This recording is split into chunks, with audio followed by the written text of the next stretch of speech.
Hello, my name is Emma Finch. I'm a speech and language therapist in the Mater Hospital in Dublin, and I'm going to talk to you about an intervention study I completed as part of my Master's in Older Person Rehabilitation. It's CST, an inpatient intervention study.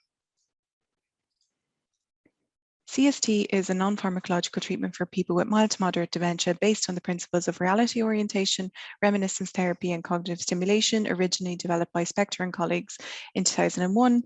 It has been well researched in terms of its positive impact in cognitive functioning and quality of life. It's shown to be an adaptable intervention. It's been adapted to different cultural contexts and also has been recently adapted as an individual therapy technique. When you look in more depth at the studies, you can see that there has been trends towards improved language and communication skills.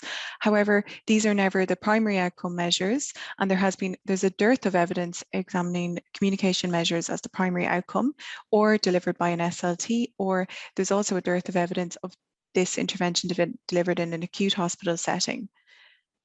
Therefore, I came up with the aim of my study as part of my master's. So it looked to see whether a modified version of CST completed on a specialist geriatric ward would result in an improvement in communicative functioning of a person with dementia. So my hypothesis was that attendance at 4 or more of these modified CST groups would result in a decrease in scores on the Holden Communication Score. So the Holden Communication Score is scored from 0 to 48, with 48 being the worst and 0 being the best score. So my study design was a single group pre-post-test design. The HCS was completed after the attendance at the first T0 and the final T1 session.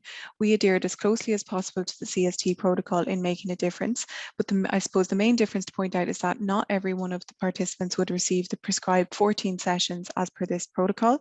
The other difference is that it was run jointly by an SLT, myself, and an occupational therapist on the specialist geriatric ward. This table shows the participant characteristics. We had 23 in this intervention study, all with a diagnosis of dementia or MCI. And I just wanted to point out that over a third of our individuals had a severe dementia, which is not typically in the research. So here's a table of my results. So paired sample t-tests were completed, and overall, in the overall total of the HCS, there was a statistically significant decrease in HCS scores, which indicates an improvement in communication. I also wanted to point out that although each of the subscales showed statistically significant improvement, the conversation subscale showed the most improvement, and this is not surprising given this looks at things like interest in past events, pleasure, and humor. We looked more at further sample t-tests, and these looked at the difference of the independent variables on the HCS scores. So both males and females showed statistically significant improvement, but females showed more. All age ranges showed statistically significant improvements. And this one is an interesting one, that's the severity. The more severe dementia showed more improvement than those with mild to moderate. So overall, this was a novel study. It was in an acute hospital setting, and CST is usually delivered in community or day hospital settings. It was delivered jointly with a speech and language therapist. The overall results showed an improvement in communication. This could be likely attributable to the CST structure itself, which is rooted in stimulating language and conversation. However, the impact of the speech and language therapist facilitating the group with the OT cannot be underestimated, as we have specialized skills in communication interventions with people with dementia. It's shown that it's possible to tailor it to an acute hospital setting, and that scores improved for every participant despite not receiving those 14 prescribed sessions. So this shows the potential use in acute hospital settings. We included people with severe dementia, and all of these participants also showed improvement on their scores, which would be a very interesting further research. The limitations, however, it was a small sample, it was a master's research, so we were unable to complete something like a randomized control trial that would be beneficial in the future. It was, we could not account for the impact of medical improvement, resolving delirium.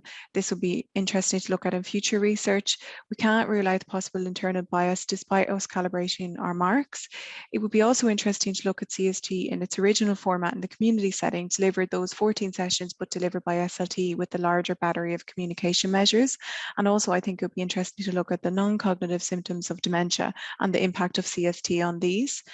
Thank you for this. This was my whistle-stop tour of my master's project. If you have any questions, you can email me on this email here. And I also wanted to say a special thank you to my supervisor, Dr. Siobhan Fox, in this. Thank you.